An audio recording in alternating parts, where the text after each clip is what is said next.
ವರ್ಗಗಳ ನೆಲೆಯಾರ್ಥಿಗಳಿಗೆ ವೃತ್ತಿ ಮಾರ್ಗದರ್ಶನ ಹಾಗೂ ಸ್ಪರ್ಧಾತ್ಮಕ ಪರೀಕ್ಷೆಗಳಿಗೆ ಪೂರ್ವ ಸಿದ್ಧತೆ ಕುರಿತು ಕಾರ್ಯಾಗಾರ.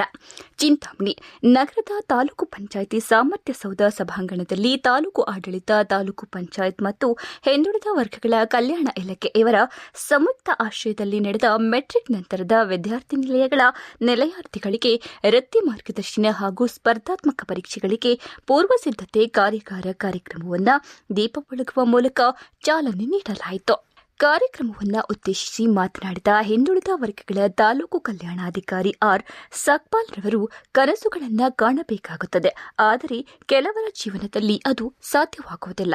ಏಕೆಂದರೆ ಆರ್ಥಿಕ, ಸಾಮಾಜಿಕ ಮತ್ತು ರಾಜಕೀಯ ಪರಿಸ್ಥಿತಿಗಳಿಂದ ಅದು ಸಾಧ್ಯವಾಗುವುದಿಲ್ಲ. ಆದರೆ ಪ್ರತಿಯೊಬ್ಬರೂ ಛಲದಿಂದ ಓದಬೇಕು, ಜೀವನ ರೂಪಿಸಿಕೊಳ್ಳಬೇಕು. ಅಂಕಪಟ್ಟಿಯಲ್ಲಿನ ಅಂಕಗಳಿಂದ ಜೀವನ ರೂಪುಗೊಳ್ಳುವುದಿಲ್ಲ, ಬದಲಾಗಿ ವ್ಯಕ್ತಿತ್ವ ಮತ್ತು ಶ್ರಮ ಪ್ರಯತ್ನಗಳ ಫಲವಾಗಿ ಜೀವನ ರೂಪುಗೊಳ್ಳುತ್ತದೆ. ಪ್ರಸ್ತುತ ಕಾಲಘಟ್ಟದಲ್ಲಿ ಅಂಕಗಳೊಂದಿಗೆ ವ್ಯಕ್ತಿತ್ವ, ಶ್ರಮ, ಪ್ರಯತ್ನ ಮತ್ತು ಜ್ಞಾನಾರ್ಜನೆಯೊಂದಿಗೆ ಸ್ಪರ್ಧಾತ್ಮಕ ಜಗತ್ತಿನಲ್ಲಿ ಪಡೆಯಬಹುದಾದ ಎಲ್ಲಾ ಪರೀಕ್ಷೆಗಳನ್ನು ಎದುರಿಸುವ ಜ್ಞಾನದಿಂದ ಕೂಡಿರಬೇಕಾದ ಅಗತ್ಯವಿದೆ ಎಂದರು. ಸಂವಿಧಾನ ಓದುವುದನ್ನು ಸ್ವೀಕರಿಸುವ ಬಗ್ಗೆ ಹೇಗೆ ಎಂಬುದನ್ನು ಯಾವ ರೀತಿ ರೂಪಿಸಿಕೊಳ್ಳಬೇಕು ಎಂಬುದು ಅತಿ ಮುಖ್ಯವಾಗಿದ್ದು, ಗ್ರಂಥಾಲಯಕ್ಕೆ ಹೋಗುವುದರಿಂದ, ವಿವಿಧ ರೀತಿಯ ಪುಸ್ತಕಗಳನ್ನು ಅಭ್ಯಸಿಸುವುದರಿಂದ ಜ್ಞಾನಾರ್ಜನೆ ಹೆಚ್ಚಾಗುತ್ತದೆ. ನಾವು ಜೀವನದಲ್ಲಿ ಮೌಲ್ಯಗಳನ್ನು ಅಳವಡಿಸಿಕೊಳ್ಳಬೇಕು ಹಾಗೂ ಗುಣಮಟ್ಟ ಮತ್ತು ಆಲೋಚನೆ ಕ್ರಮ ಮೈಗೂಡಿಸಿಕೊಳ್ಳುವುದರಿಂದ ಜೀವನದಲ್ಲಿ ಯಶಸ್ಸನ್ನು ಸಾಧಿಸಬಹುದಾಗಿದೆ ಎಂದರು. ಕಾರ್ಯಕ್ರಮದ ಪ್ರಾಸ್ತಾವಿಕ ನುಡಿಗಳನ್ನು ಹಿಂದುಳಿದ ವರ್ಗಗಳ ತಾಲೂಕು ಕಲ್ಯಾಣಾಧಿಕಾರಿ ಆರ್ ಸಕ್ಪಾಲ್ ನುಡಿದರು.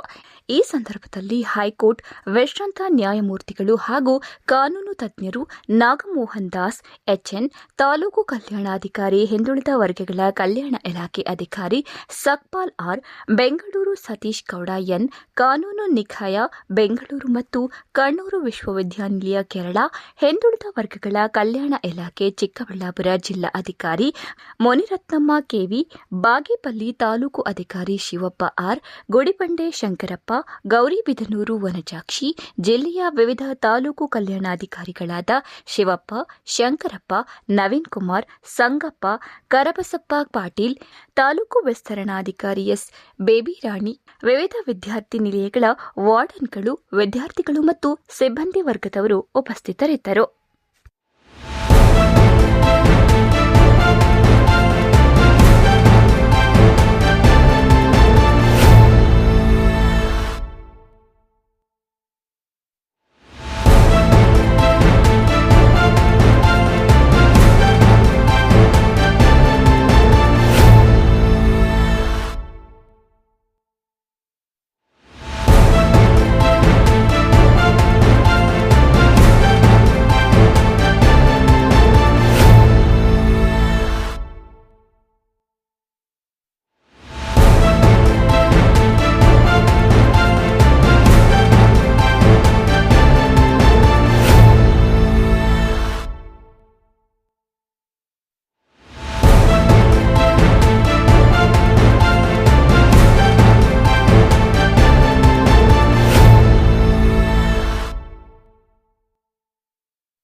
ಚರ್ಚೆ ಮತ್ತು ಉಪನ್ಯಾಸ ಕೂಡ ವ್ಯರ್ಥ ಅಂತ ಅನ್ಸುತ್ತೆ. ಹಾಗಾಗಿ ನಾನು ಸಣ್ಣದಾಗಿ ಎರಡು ಮಾತುಗಳನ್ನ ಹೇಳೋದಕ್ಕೆ ಇಷ್ಟಪಡ್ತೀನಿ. ಕುವೆಂಪು ಅವರು ಒಂದು ಪುಸ್ತಕದಲ್ಲಿ ಹೇಳ್ತಾರೆ, ಈ ಬದುಕಿನ ಅತಿ ದೊಡ್ಡ ಗುರಿ ಏನಂದ್ರೆ ಅದು ಬದುಕುವುದು ಅಂತ. ಆ ಬದುಕು ಅರ್ಥಪೂರ್ಣವಾಗಿರಬೇಕು ಅಂತ ಹೇಳ್ತಾರೆ. ಡಾಕ್ಟರ್ ಬಾಬಾ ಸಾಹೇಬ್ ಅಂಬೇಡ್ಕರ್ ಅವರು ಹೇಳ್ತಾರೆ, ಬದುಕು ಸುದೀರ್ಘವಾಗಿರುವುದಕ್ಕಿಂತ ಶ್ರೇಷ್ಠವಾಗಿರಬೇಕು ಅಂತ. ಪೂರ್ಣ ಜೀವನವನ್ನ ಹೇಗೆ ಸಾಕಾರಗೊಳಿಸ್ಕೋಬೇಕು ಅನ್ನೋದು ನಮ್ಮಲ್ಲೇ ಇರುತ್ತೆ ಅಂತ ಹೇಳ್ತಾರೆ. ಸೊ ನಾವು ನಮ್ಮ ಒಂದು ಭವಿಷ್ಯವನ್ನು ರೂಪಿಸ್ಕೋಬೇಕಾದ್ರೆ ಯಾವ ರೀತಿಯಾದಂಥ ಒಂದು ಮಾರ್ಗವನ್ನು ಚೂಸ್ ಮಾಡ್ಕೋಬೇಕು ಮತ್ತು ಯಾವ ಒಂದು ಹಾದಿಯಲ್ಲಿ ನಾವು ನಮ್ಮ ಜೀವನ ಶ್ರೇಷ್ಠತೆಯನ್ನು ಕಂಡ್ಕೋಬೇಕಾದ್ರೆ ಯಾವ ಒಂದು ಹಾದಿಯನ್ನು ಹೋಗಬೇಕು ಅನ್ನೋ ಒಂದು ನಿಟ್ಟಿನಲ್ಲಿ ನಮ್ಮ ಆಲೋಚನೆ ವಿಧಾನಗಳು ಕೂಡ ಇರಬೇಕಾಗುತ್ತೆ. ಸೊ ಆ ಒಂದು ನಿಟ್ಟಿನಲ್ಲಿ ಇವತ್ತಿನ ದಿನ ಈ ಒಂದು ಕಾರ್ಯಾಗಾರ ವೃತ್ತಿ ಮಾರ್ಗದರ್ಶನ ಮತ್ತು ಸ್ಪರ್ಧಾತ್ಮಕ ಪರೀಕ್ಷೆಗಳ ಕುರಿತಾಗಿ ಒಂದು ಪೂರ್ವಸಿದ್ಧತೆಯ ಕುರಿತು ಹಾಗೂ ವ್ಯಕ್ತಿತ್ವ ವಿಕಸನ ಎಲ್ಲರಿಗೂ ಹೆಚ್ಚಾಗಿ ಆತ್ಮಸ್ಥೈರ್ಯ ನಮ್ಮ ಯುವಜನತೆಯಲ್ಲಿ ತುಂಬಬೇಕಾದಂತಹ ದೊಡ್ಡ ಗುರುತರವಾದಂತಹ ಜವಾಬ್ದಾರಿ ನಮ್ಮಲ್ಲಿದ್ದರಿಂದ ಈ ಕಾರ್ಯಕ್ರಮ ಮತ್ತು ಈ ಕಾರ್ಯಾಗಾರವನ್ನು ಆಯೋಜಿಸಲಾಯಿತು.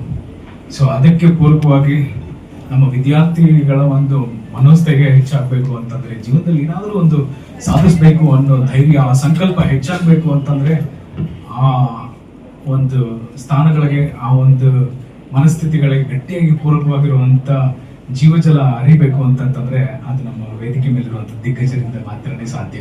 ಆ ಬದಲಾವಣೆ ಅನ್ನೋದು ಕೂಡ ನಮ್ಮಲ್ಲಿ ಬರಬೇಕು, ಪ್ರತಿಯೊಬ್ಬರಲ್ಲೂ ಬರಬೇಕು. ಸೊ ಹಾಗಾಗಿ ಆ ಒಂದು ದೃಢ ಸಂಕಲ್ಪನ ಇಟ್ಕೊಂಡು ಈ ಕಾರ್ಯಕ್ರಮವನ್ನ ಆಯೋಜನೆ ಮಾಡಿದ್ವಿ. ಸೊ ಹಾಗಾಗಿ ಹೆಚ್ಚಿಗೆ ಮಾತಾಡೋದಕ್ಕೆ ಹೋಗೋದಿಲ್ಲ. ಇನ್ನು ಮುಂದಿನ ಕಾರ್ಯಕ್ರಮವನ್ನ ನಮ್ಮ ದಿಗ್ಗಜರಿಗೆ ವಹಿಸ್ತಾ ಆ ಜವಾಬ್ದಾರಿ ಎಲ್ಲನೂ ಅವ್ರ ಮೇಲೆ ಹಾಕ್ತಾ ಈ ಕಾರ್ಯಕ್ರಮದಲ್ಲಿ ಈ 2 ಮಾತುಗಳನ್ನ ಆಡೋದಕ್ಕೆ ನನಗೆ ಅವಕಾಶ ಮಾಡಿಕೊಟ್ಟಿದ್ದಕ್ಕೆ ಎಲ್ಲರಿಗೂ ತುಂಬ ಹೃದಯದ ಧನ್ಯವಾದ.